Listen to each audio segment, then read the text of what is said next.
Bayan, magandang tanghali.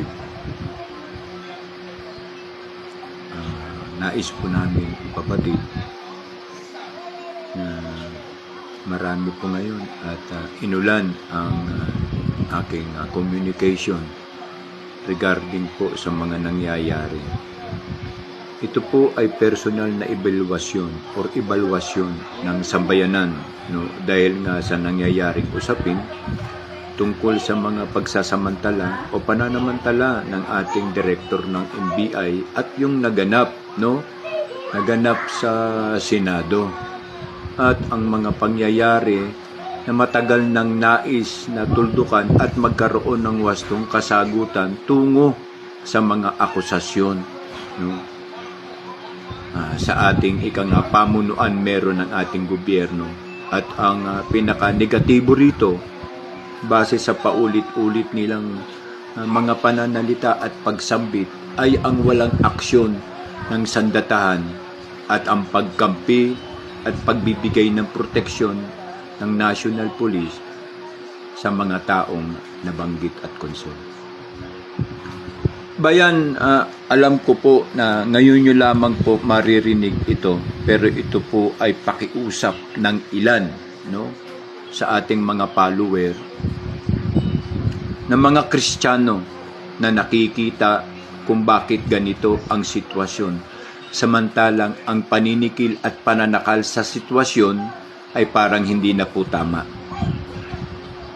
May mga ilan na nagsasabi, ito po ay kanilang komento at puntos, no, sa mga pangyayari ngayon.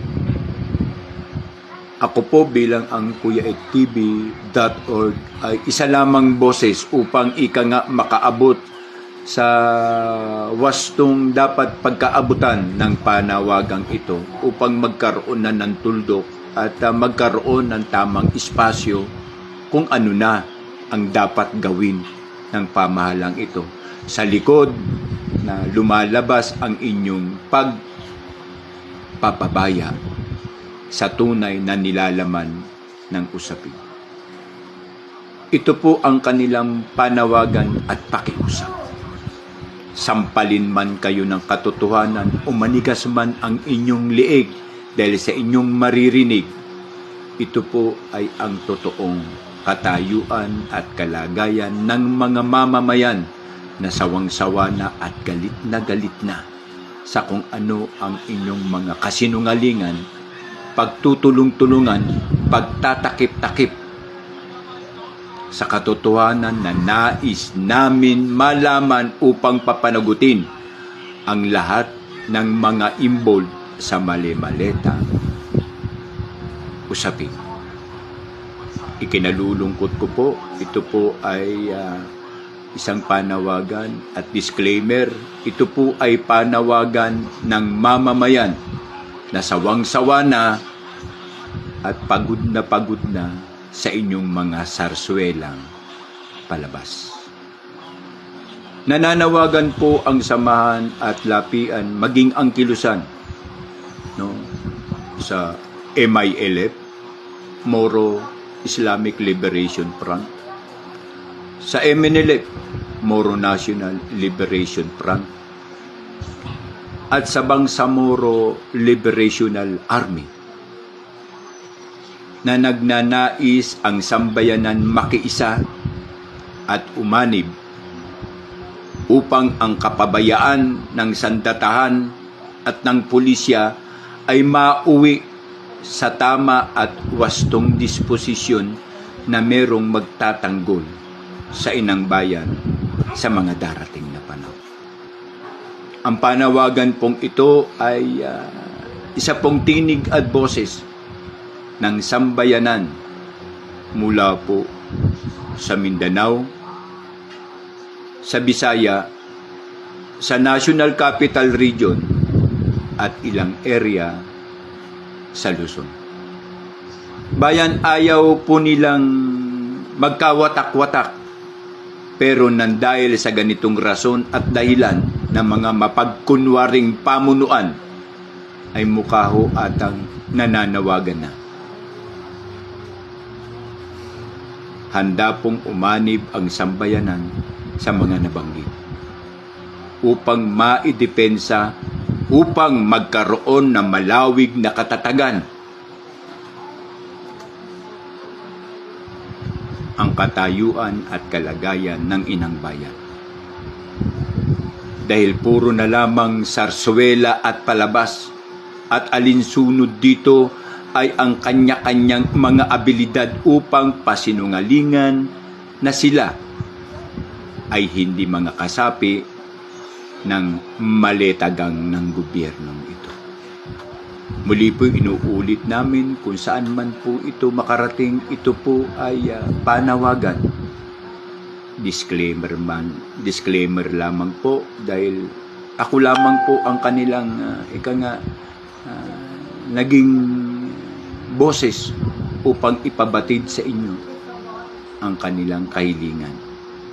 Kung dumating man ang punto at panahon na makakita ang gobyernong ito ng tamang hakbang upang marisolba ang usapin at magkakaroon ng pananagutan ang dapat managot sa mga pangyayaring ito, mulit-muli ang tatag ng pananalig at paniniwala ng sambayan ng Pilipino mulit-muli magbabalik sa gobyernong ito.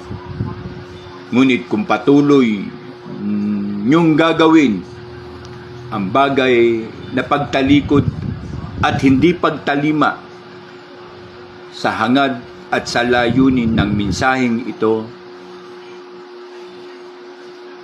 alimanbo sa mga nabanggit ay nakahanda po ang sambayanang umanib. Muli po ay nananawagan kami upang maiwasan ang mas lalong hindi magiging magandang resulta. Ngayon pa lamang ay gawan na ng wastong hakbang upang masagot at mapanagot ang mga taong may kagagawan ng kawalang hiyan. At kung hindi po kayo hahakbang at sasagot sa talimang ito, ikinalulungkot po namin, kami po ay magbabaybay sa iisang layunin upang mapangalagaan ang kalayaan ng aming bansa. Pilipino ang dugong nananalaytay, Kristiyano man kayo o Muslim. Ngunit ang suliranin ang siyang tunay at malalim na rason na nagiging sakit upang maghiwa-hiwalay tayo sa ating mga adhikain. Muli po, ito po ay malalim na panawagan ng lapian, kapatiran at samahan ng mga Pilipinong pagod na sa mapagkunwari ninyong mga alibay. Tandaan niyo po, ang mga sarswela sa gobyerno ay kayo lamang po ang may gawa, hindi po ang taong bayang nagsasaper sa taas ng bilihin, sa mahal na bayarin, at mukha walang kasagutang problema sa ilalim ng pamunuan ng pamahalaang ito. Nawa ay pagpalain nawa ang bawat isa sa atin sa mga nakarinig nito at magkaroon ng kasagutan ang amin pong kahilingan. Lagda